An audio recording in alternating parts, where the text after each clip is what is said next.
ശരിക്കും നമ്മൾ ഈ പാനലി വർക്കുകൾ ഉപയോഗിക്കുന്ന സമയങ്ങളിൽ ഈ വെള്ള ഈർപ്പത്തിന്റെ പ്രശ്നമുള്ള സമയങ്ങളിൽ നമ്മൾ PVC ബോർഡാണ് സജസ്റ്റ് ചെയ്യുക. തോംസൺ ഇത് മൾട്ടിവുഡ് എന്ന് പറയും. ആ മൾട്ടിവുഡിന്റെ മുകളിൽ നമുക്ക് ഇവരുടെ PVC ലാമിനേഷനും കൂടിയിട്ട് ഇവർ തന്നെ കമ്പനിയിൽ നിന്ന് ചെയ്തു കൊടുക്കുന്നുണ്ട്. അപ്പൊ നമ്മുടെ കമ്പനിയിൽ നിന്ന് അത്തരത്തിൽ ഒട്ടിക്കലുകൾ വേണ്ട 0.3 തിക്നെസ്സിലാണ് ഈ ഒരു ലാമിനേഷൻ വരുന്നത്.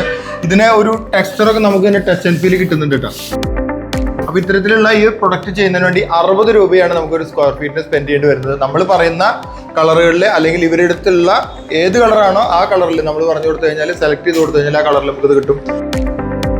അപ്പോൾ നമ്മുടെ ഇന്റീരിയറിന് കുറച്ചുകൂടി ഭംഗി കിട്ടണം, അല്ലെങ്കിൽ ഇത്തരത്തിലുള്ള കുറച്ചും കൂടി ക്വാളിറ്റി ഉള്ള പ്രൊഡക്റ്റുകൾ വെച്ച് ചെയ്യണമെന്നുണ്ടെങ്കിൽ നമ്മൾ ലാമിനേഷൻ മേടിക്കാതെ ഇവിടെ നിന്ന് തന്നെ ലാമിനേഷൻ സെലക്ട് ചെയ്തിട്ട് ഇവിടെ കൊടുത്തു കഴിഞ്ഞാൽ ഏത് തിക്നെസ്സിലുള്ള ആയാലും, അത് 9 ആയാലും 12 ആയാലും 16 18 20 ഒക്കെ ആയാലും ഏത് അളവിലാണ് നമ്മുടെ അളവ് വരുന്ന ആ അളവിൽ ഇതുപോലെ ഒരു ലാമിനേഷൻ ചെയ്തു തരും, കമ്പനിയിൽ നിന്ന് തന്നെ ചെയ്തു തരും. അപ്പോൾ ആ പ്രൊഡക്റ്റുകളാണ് നമ്മൾ ഈ കാണുന്നത്. നല്ല ഫീൽ ഉണ്ട്. ഇത് കണ്ടില്ലേ, ശരിക്കും ആ ഒരു വിനീർ പോളിഷ് ചെയ്ത പോലത്തെ ഫീലാണ്.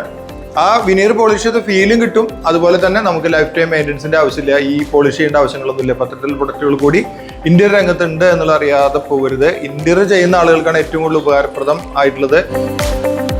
നിങ്ങൾ വീടിന് ഇന്റീരിയർ ചെയ്യുകയാണെങ്കിൽ ഇന്റീരിയർ കോൺട്രാക്ടറോടോ അല്ലെങ്കിൽ നിങ്ങളുടെ ഡിസൈനേഴ്സിനോടോ ഇത്തരം പ്രൊഡക്റ്റുകൾ കൂടി മാർക്കറ്റിൽ അവൈലബിൾ ആണ് എന്നുള്ളത് പറഞ്ഞു വെക്കുക, ഉപകാരപ്പെടും. നിങ്ങൾ ഇന്റീരിയർ ഡിസൈൻ ആണെങ്കിൽ മറക്കണ്ട, വീഡിയോ സേവ് ചെയ്ത് വെച്ചോളൂ. അപ്പോൾ നാളെ കാണാം.